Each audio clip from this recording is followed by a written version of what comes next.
Sesuai permohonanmu, Bisma yang agung. Jangan Madawa!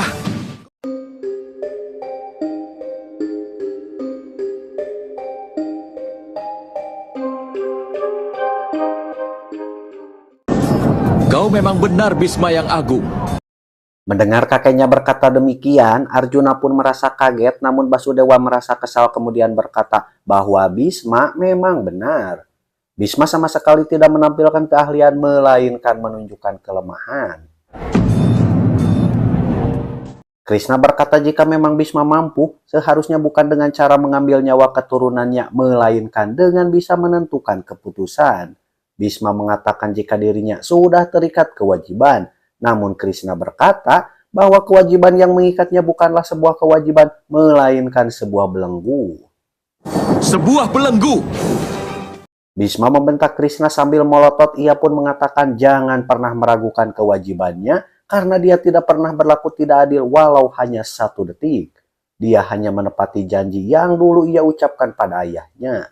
Krishna pun menjawab hanya demi kewajibannya Bisma menjerumuskan seluruh dunia pada bahaya. Seharusnya Bisma berjuang demi seluruh dunia. Krishna menunjuk Bisma dengan mengatakan jika karakter dan juga kewajiban Bisma telah ternoda. Basudewa! Bisma sangat marah. Selama ini dia menghormati Krishna, namun kali ini Krishna telah kelewat batas yang padahal tidak punya hak untuk mengatakan kewajiban seseorang sudah ternoda. Kewajiban adalah kebenaran. Oleh karena itu, dia mengklaim tidak ada seorang pun yang dapat mengalahkannya. Aku bisa mengalahkanmu! Basudewa mulai berdiri dan berkata jika kapanpun dia bisa mengalahkan Bisma.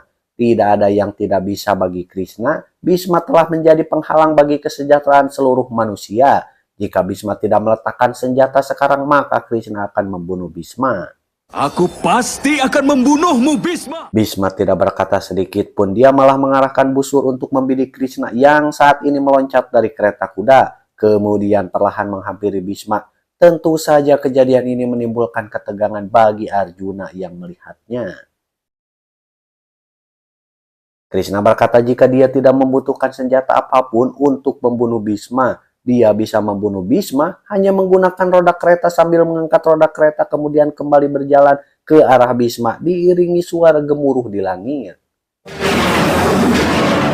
Tanpa ragu Bisma melepaskan anak panah yang berubah menjadi banyak. Namun sebelum mengenai tubuh Krishna, ratusan anak panah itu terhenti. Begitupun dengan aktivitas semua orang yang mendadak berhenti. Tentu saja hal ini membuat Bisma olohok. Kenapa? Tidak satu pun anak panah bisa mengenaimu, Basudewa. Bisma bertanya kenapa tidak ada satu anak panah pun yang mampu mengenai Krishna. Namun Krishna masih diam, di mana roda kereta yang diangkatnya berubah menjadi cakra sudarsana yang berputar.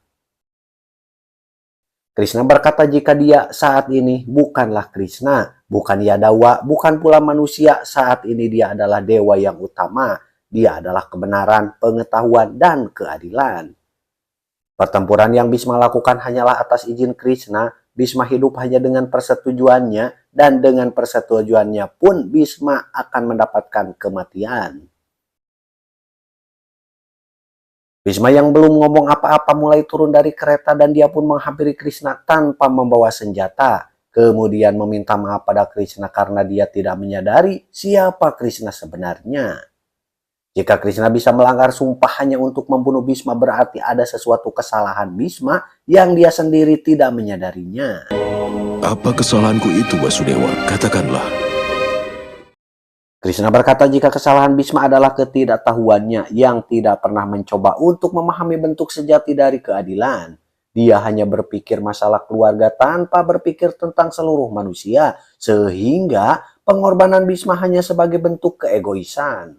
Pengorbananmu pun adalah bentuk dari keegoisanmu. Bisma berkata jika dia meninggalkan tahta menjadi raja demi janji pada ayahnya, bahkan rela menjadi bujang selamanya, jadi di mana letak egoisnya?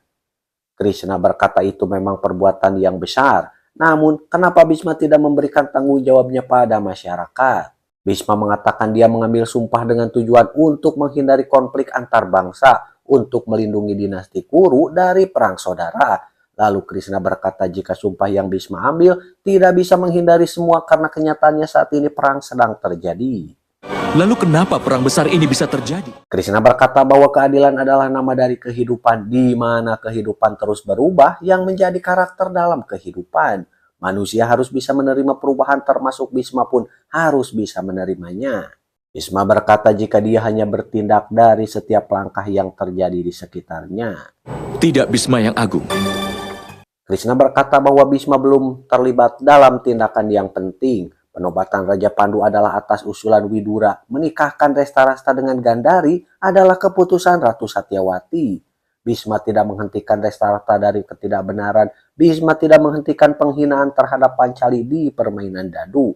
Bhisma hanya menyarankan untuk mengobarkan perang ini tanpa bisa membuat keputusan. Kau tidak bisa membuat keputusanmu, Bhisma yang Agung. Bhisma tetap terikat pada sumpah dan juga janji, di mana Bhisma berusaha menjauhkan diri dari tanggung jawab membuat keputusan.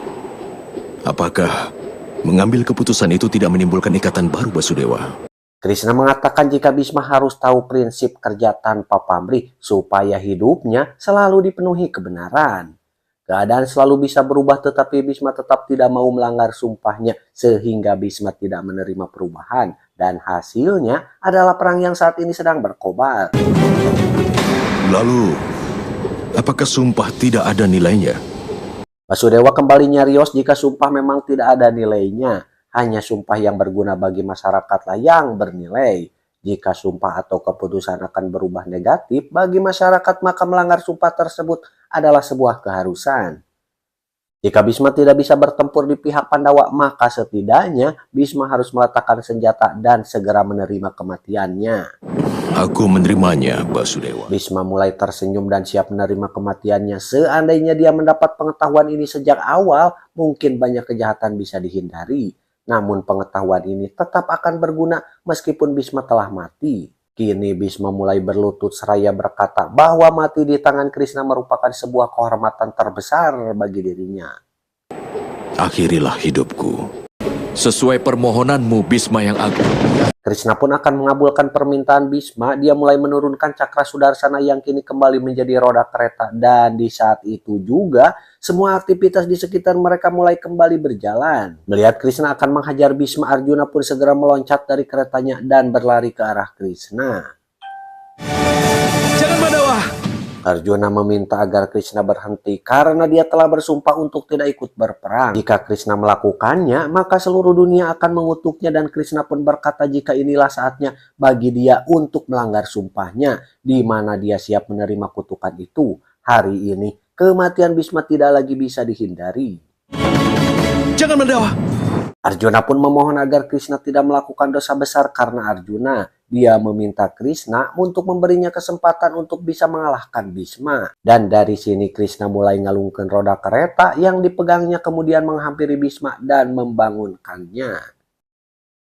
Bhisma tersenyum lalu berkata bahwa kematiannya sudah diramalkan di tangan Dewi Amba yang saat ini sudah terlahir sebagai Sri Kandi. Bhisma berjanji akan menunggu kedatangan Dewi Amba. Dan saat Dewi Amba muncul di hadapannya di medan perang, maka Bhisma akan menurunkan senjata serta siap mati di tangannya. Namun sebelum Amba muncul di hadapannya, Bhisma tetap akan bertempur membela Hastinapura, namun tidak akan lagi membunuh pasukan Pandawa. Bhisma berkata jika ini adalah murni keputusannya, bukan lagi kewajiban ataupun perintah dari siapapun. Ini keputusanku, Basudewa.